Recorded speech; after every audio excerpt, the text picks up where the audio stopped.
I think education is the one thing that can ensure success in life, and it's the one thing that we can do to make sure our community is a stronger community is make sure that our students are well educated. They're going to be our future doctors, lawyers, plumbers, electricians, you name it, and the better educated they are, the stronger our community will be. Well, my passion for education goes back, it dates back to the 1940s, and it's the story of my grandmother. She was a single mom, divorced, and through no fault of her own only had a 6th grade education. And she saw the need in her town of Dayton, Ohio, that there needed to be some changes. And so she stepped up and ran for school board herself back in the 1940s. And the community loved her. She won. She made bold changes and went on to be Citizen of the Year. My dad was a college professor, and through my own education, I received a business degree from Texas A&M. So I've seen the power of education in the lives of my family.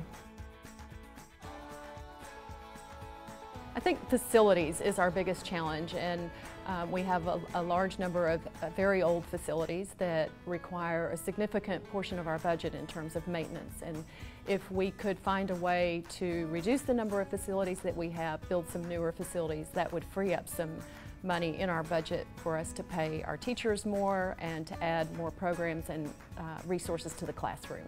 Well, right now, the state of Texas has given us the grade of a C.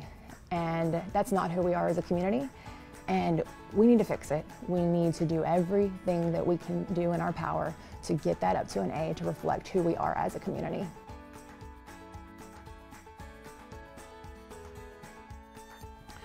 I think a number of ways. Obviously more pay is always an incentive, so back to my first answer, if we can find a way in our budget to free up more money for salaries, that would be great. We've done that over the past 4 years, and in fact we've raised our teacher starting salaries from $38,000 to $42,500 in just the last 4 years. So we're continually looking for ways to add to teacher salaries.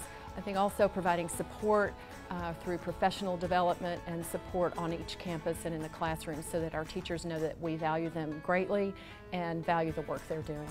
We need to listen. Our teachers are amazing. I have been out speaking to them. I've spoken to so many teachers.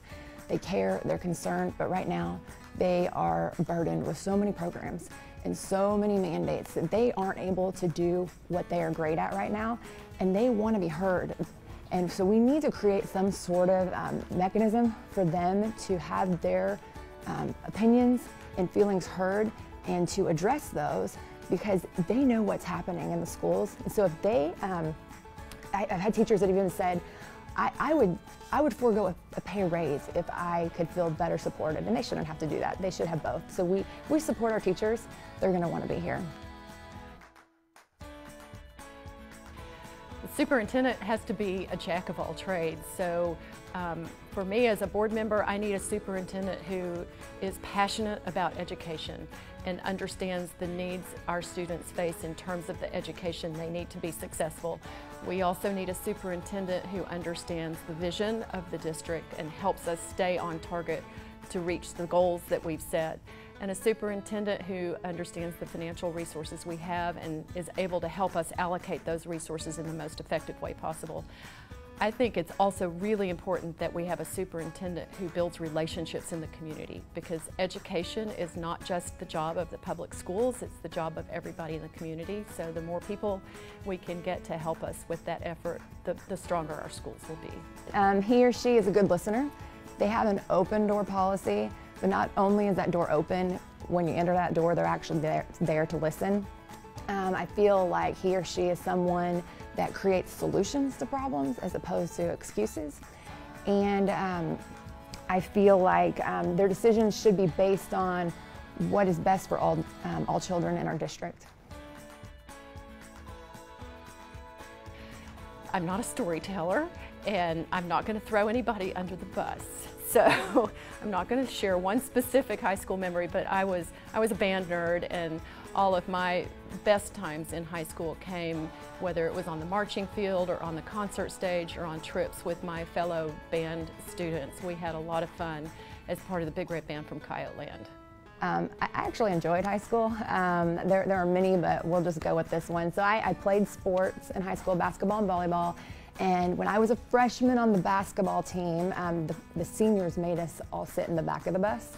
And so we had a freshman uprising, and we noticed that the seniors were being provided with better treats. So they had these fabulous cookies at the front of the bus.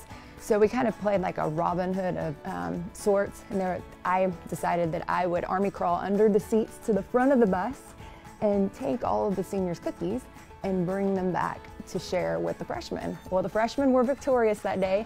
The details are blurry of how that went down, but I will tell you that the freshmen, we had very tasty treats that day.